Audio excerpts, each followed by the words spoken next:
All right, let's head north of the border, shall we? Let's talk about the Republic of Canada and our good friend Justin Trudeau up there, who has spotted some slippage, you'll recall. Remember, he was really concerned about democracies slipping backwards because, we've had this long march of democracy, and you start to see it in little ways. He warned us about this, right? Could it be maybe the seizure of bank accounts for those people that don't agree with your politics, the seizing of their trucks in the Freedom Convoy, perhaps the forcing people to get vaccines? Or stealing donated money. Right. That kind of thing.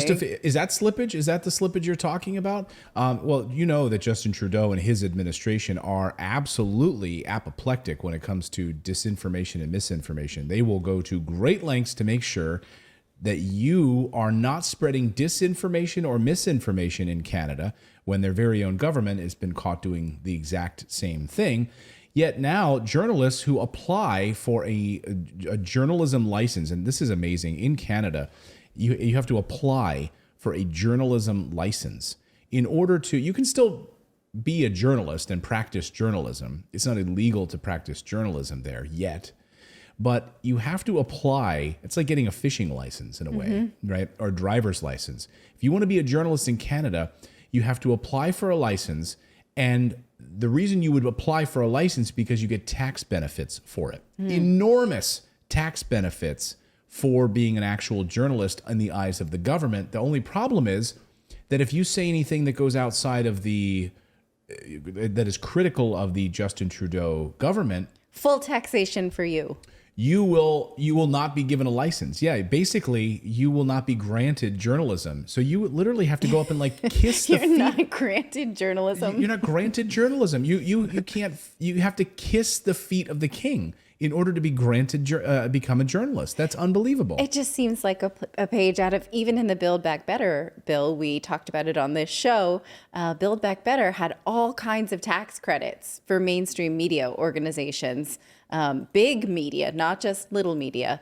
And this just seems like a page out of the same playbook. Like, you don't get, favorable taxation unless you say things about us that are favorable. So Rebel News is the organization that we want to focus on in this segment because one of their reporters had the opportunity actually to ask Justin Trudeau a question about a latest court order that, I don't know how we best describe this, but basically they're fighting it. Rebel News was turned down for getting this journalism license. They were told basically, you spread disinformation and misinformation, so we're not going to give you a journalism license.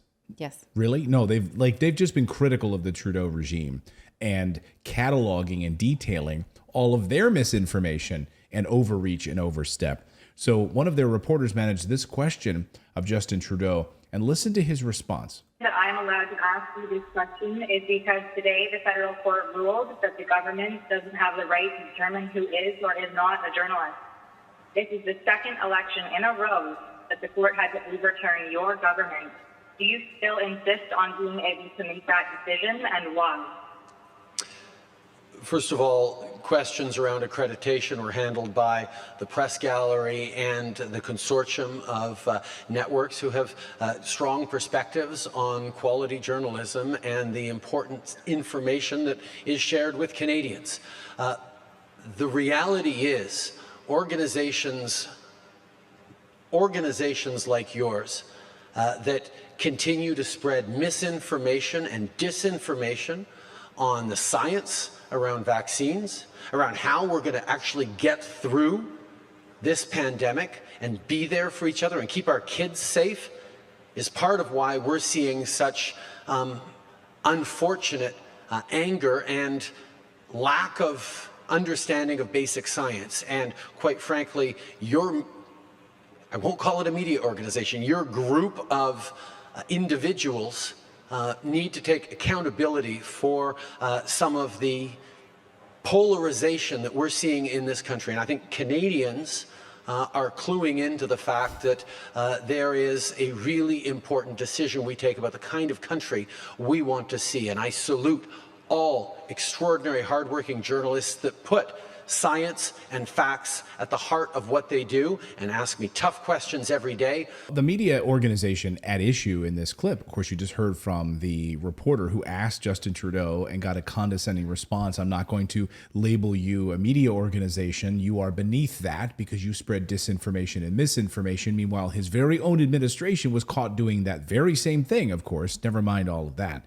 He all but spit on him. Yeah. His look at him like, "Ugh, what you say, you should take responsibility." Go home, little girl. Go home, little girl, with your question. You shouldn't even be allowed to ask me. I actually thought that it was refreshing that he didn't pretend to be nice to them. Yeah. Like, okay, I hate you and I'm going to act like it. So the head of this company, of Rebel News, spoke out about this last night on Tucker and had a comments about being labeled misinformation and disinformation, is worried that this is actually going to progress even beyond where we currently are. Listen. Trudeau announced that he is going to compel Facebook and Google to downrank non-licensed journalists like us and boost his trusted, friendly journalists. So we're going to be hidden, and he's going to compel the internet giants to punish us.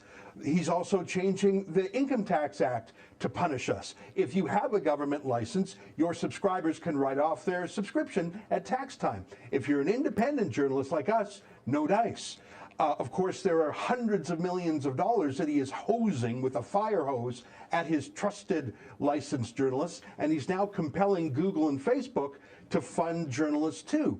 So now you've got literally 99% of Canadian media companies that are dependent on Justin Trudeau and soon Google and Facebook for a huge chunk of their revenues. There's no way those journalists can be free and independent. We're not banned yet, although we are banned from government events, as you said earlier. But I'm worried that he's done all this in 2 years. The worst is yet to come. He may well ban him after that. I mean, this is astonishing that you have a government get on the phone, call up Sundar Pichai at Google and say, hey, go ahead and downrank these guys. Yeah. So when people go searching for information about the Freedom Convoy, you won't be able to find it. That's how many of you found our channel, by the way, in Canada, was that you couldn't get accurate information about what was unfolding in your own country because news sources were being suppressed and downranked and hidden. And this is exactly what's happening here to these news organizations. It's really, really troubling.